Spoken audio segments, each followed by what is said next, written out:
کہ اللہ فرماتا ہے مسنا و ثلاثہ و رباع، دو دو شادیاں کر لو، تین تین کر لو، چار چار کر لو. بہت ضروری ہے. اتنا ہم نے سن لیا، ہم نے قرآن کی پوری آیت کو نہیں پڑھا، اس کے سیاق و سباق کو نہیں دیکھا، اس کے آگے اور پیچھے کے مفہوم کو نہیں دیکھا. ہم خوش ہو گئے، ہم نے کہا دو دو شادیاں کر لو، دو شادیاں کر لیتے ہیں. اور اس میں حکم کیا ان تعدلوا، اگر انصاف کر سکتے ہو تو پھر شادی کرو. ہوتا کیا ہے، کیا کہنے ہوتا کیا جو ہم نے دوسری شادی کی اس کے سارے خرچے اٹھا لیے، جو پہلی شادی تھی اس کی بیٹیاں تھیں اس کو دبا دیا. ہم نے اس کو دبا کے رکھا، اس کو چھوڑ دیا. اس کو کہتے ہیں خود جا. بہت امپورٹنٹ آپ نے پوائنٹ اٹھا لیا، جا کے یہ تو سمجھانا بہت ضروری تھا. بہت ضروری بات ہے، ہمارے معاشرے کے اندر یہ بگاڑ پیدا ہو چکا ہے. اچھا ایک اور بڑی امپورٹنٹ بات ہوتی ہے، وہ کہتے ہیں میں نے دوسری شادی اس لیے کی تھی کیونکہ بیٹا چاہیے تھا. کتنی سنی ہوئی یہ بات. بات میں آپ کو کہتا ہوں، جو بندہ علامہ صاحب پہ لے کے آتے ہیں والا سوال. جی جو بندہ بیٹیوں پر راضی نہیں ہوتا نا، وہ سب سے بڑا بد نصیب انسان. کیا بات ہے، کیا بات ہے. کیونکہ بیٹی کو رحمت للعالمین رحمت کہا ہے. کیا بات، سبحان اللہ. جو رحمت پہ راضی نہیں ہے اس کو نعمت کا مزہ بھی نہیں ہے. اللہ نے رحمت انسان کو کیوں عطا فرمائی؟ 1,24,000 انبیاء کو مبعوث فرمایا. اللہ نے کسی نبی کو رحمت للعالمین نہیں کہا ہے. سبحان اللہ. میرے اور آپ کے آقا کو رحمت للعالمین کہا ہے. واہ واہ واہ. اور رحمت للعالمین نے آ کر بیٹی کو سینے سے لگا کے کہا یہ رحمت ہے. سبحان اللہ. جو اس رحمت پر راضی نہیں ہے وہ بد نصیب انسان ہے. سبحان اللہ. جو اس وجہ سے شادیاں کرتے ہیں، ان کے جیب میں کچھ نہیں ہے، ان کے پلے کچھ نہیں ہے، اخراجات نہیں اٹھا سکتے ہیں، اور پھر بھی وہ شادی کر لیتے ہیں، دوسری شادی کر کے پہلی کو بیٹیوں کی وجہ سے چھوڑ دیتے ہیں، وہ کبھی خوشحال نہیں ہو سکتے. کبھی خوشحال نہیں ہو سکتے. کیا کہنے، کیا کہنے.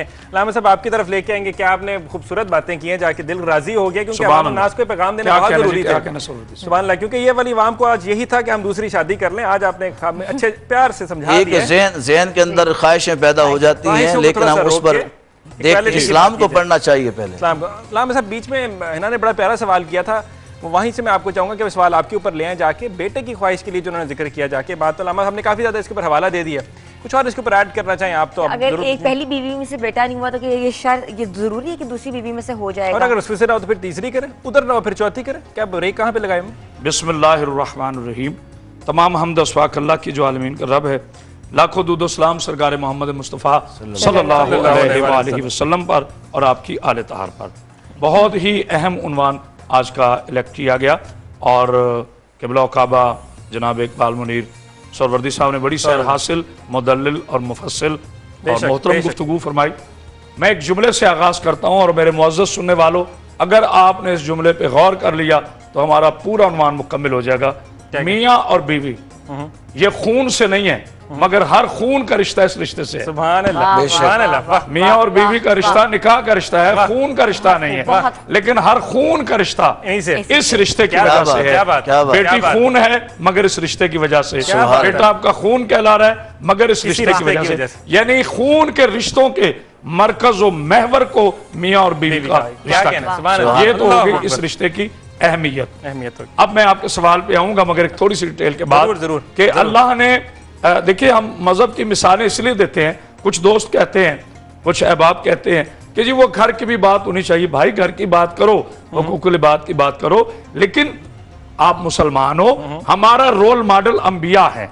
ہمارے سامنے سیرت، ہمارے سامنے صورت جو ہے وہ انبیاء ما سبق کی، سرکار احمد مجتبیٰ کی، آپ کی آل طاہر کی، عمل صحابہ، عمل اولیاء اکرام، یہ ہمارے لیے مشعل راہ.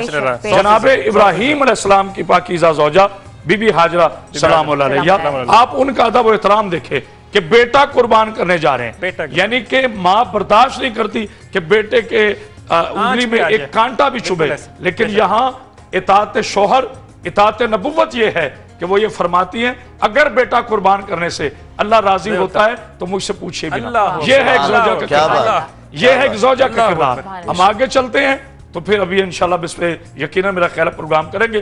بی بی خدیجہ الکبریٰ سلام اللہ علیہ، ام المومنین، وہ پاکیزہ شہزادی، وہ مادر جناب سیدہ فاطمہ زہرا سلام اللہ علیہ، جنہوں نے اپنی زندگی کا سارا مال حضور کی نالائن پر قربان کر کے یہ اعلان کر دیا کہ میں خدیجہ اپنا سارا مال اپنے شوہر نامدار سید الانبیاء پر قربان کرنے کا اعلان کرتی ہوں آج کی بڑی معذرت کے ساتھ، میں کوئی ہٹ نہیں کر رہا، آج کی میری بیٹی یہ سوچ رہی ہے کہ میں یا ان کے والدین یہ سوچ رہے ہیں کہ شادی وہاں کی جائے جہاں شوہر بہت ہی زیادہ صاحب ثروت ہو، لیکن یہاں دیکھیں ظاہری طور پر ویسے تو میرے آقا سید الانبیاء ہے، کائنات کی ہر چیز میرے آقا کے پاس موجود ہے، جنت ان کی محکومہ ہے، پوری کائنات ان کی ہے، لیکن ظاہری طور پر جو ظاہری اسباب ہے وہ نہیں ہے، لیکن بی بی خدیجہ الکبریٰ سلام اللہ علیہا نے یہ نہیں دیکھا کہ عرب کا رئیس زادہ ہے، بی بی نے یہ دیکھا کہ یہ عرب کا وہ شہزادہ ہے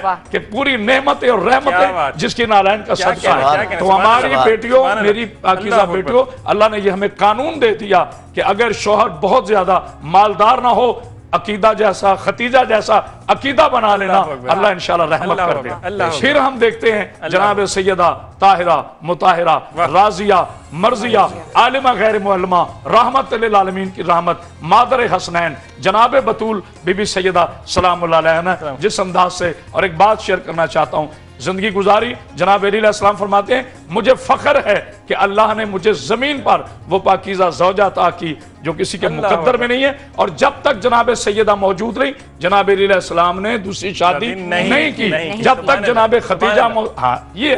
اب میں آپ آتا ہوں آپ کو سوال کی طرف، جو لوگ یہ کہتے ہیں کہ صرف بیٹا پیدا ہو، صاحب میں بہت معذرت کے ساتھ جا کے میرا دل نہیں کرتا جا کے، میری مجبوری ہے، مجھے ایک بریک پہ جانا ہے، بڑی دیر سے روک کے رکھا ہوں آپ کو، یہیں سے ہم کنٹینیو کریں گے، جتنے بھی ویورز دیکھ رہے ہیں اسی سوال کو آگے بڑھائیں گے، علامہ صاحب کی گفتگو کو آگے بڑھائیں گے، معذرت کے ساتھ ایک چھوٹی سی بریک، ہمیں جلد سے واپس جوائن کریں، آپ لوگ دیکھ رہے ہیں نور رمضان۔